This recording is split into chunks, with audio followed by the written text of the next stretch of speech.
Today we're looking at Copilot Chat, a tool that around 400 to 500 million people in the world have access to, and it's had a lot of amazing changes. My name is Shervin Shaffie. I'm a Copilot principal engineer at Microsoft, and if you're like me, you probably spend a lot of time inside Outlook, which is where Copilot Chat has had most of its incredible updates. Because in Outlook, not only does it have access to your emails to provide summaries of your inbox and help you with your meetings, but it can also access your team's messages. From inside there, you can also create Word documents, Excel, spreadsheets, and PowerPoints using your company templates. But if that wasn't enough, you can also personalize Copilot Chat, you can create agents, and remember, this is all backed by Microsoft's enterprise data protection. Copilot Chat also gives you access to Anthropic's Cloud Opus. What more do you need? Let's take a closer look. Now first, let's talk about access. Inside Outlook, which is where we're at right now, and I'm using my web browser, you'll notice that I'm logged in as myself, but there's a Copilot icon right over here. And inside Outlook, you'll also see that there's a Copilot icon right there,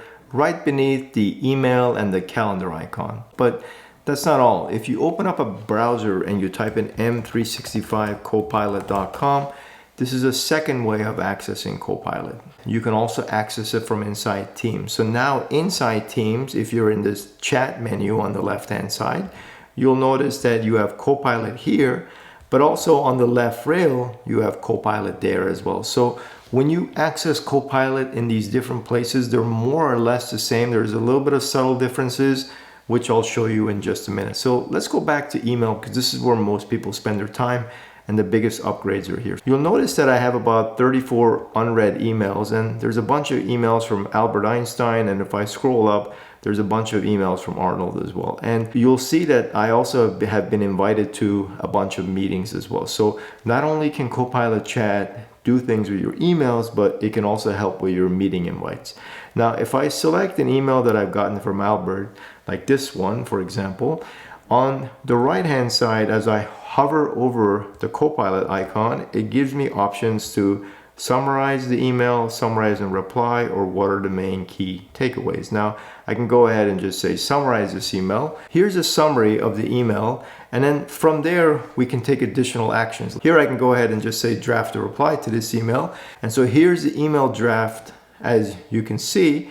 And then what we can do is just select over here, edit and send, and the email pops up. And if everything looks good, then you can go ahead and click send. Now let's go ahead and select this icon right over here where we can select a new chat. Now here you can say something like summarize my inbox for me. So now we're not just asking it about one specific email and replying to that email, but my entire inbox. Now it's come back with the summary and it's saying, look, this is the inbox at a glance, and here are the key highlights. And there was a massive burst from Arnold. There's a new thread from Albert Einstein. There's a bunch of meetings that occurred today as well. What if we switch gears and we asked it for help with all these meetings? I'm going to type in something like, can you accept all the meetings from Albert? You can see here it says that it found 15 tentative meetings from Albert Einstein and it's accepting them now. It's a great thing to do for your boss, right? Always accept meetings from your boss. So here it is, everything got accepted. All these meetings got accepted, and I'm just going to select approve, and it's going to take care of it for me. Now let's hit new chat again here, because it can also help us schedule meetings. So here I'm telling Copilot to create a meeting invite with Arnold and Albert for 2 p.m. tomorrow to discuss pricing strategy. I'm going to go ahead and send it. And so here it is. This is the meeting that is going to be scheduled. I'm just going to go ahead and select approve. And you can see right over here at 2 p.m., this is that pricing strategy. And if I open it up, you'll see that it also has a Teams meeting link as well. Now in a new chat, I'm going to type in any Teams messages from Albert today. Because Copilot Chat also has access to my Teams messages, it's going to come back with this response, and it says, yes, I found one Teams message. Here's the actual message, the summary of it. Now remember, there's a lot of things that you can do, like just by hovering over Copilot, it's giving me suggestions like identifying your top 3 priorities, which of my top collaborators should I meet with, and so on. So it's not just the prompts that I typed in, but even ideas that it's giving you. Now let's keep going. What I'm going to do now is I'm going to select the Copilot on the left-hand side. If you notice on the left-hand side, there's this little icon. So when you select that, it actually gives you all these different chats that you just had, everything that I just typed in, agents that you've created. Now on the right hand side, you'll notice that right now we're set to auto. But what's super cool is that I actually have access to Opus Cloud from Anthropic over here, which I'm going to select, and then we're going to go and create some documents. I'm going to give it this prompt, and I'm going to say, given my company template and this document on Lowe's and Home Depot, create a PowerPoint for me.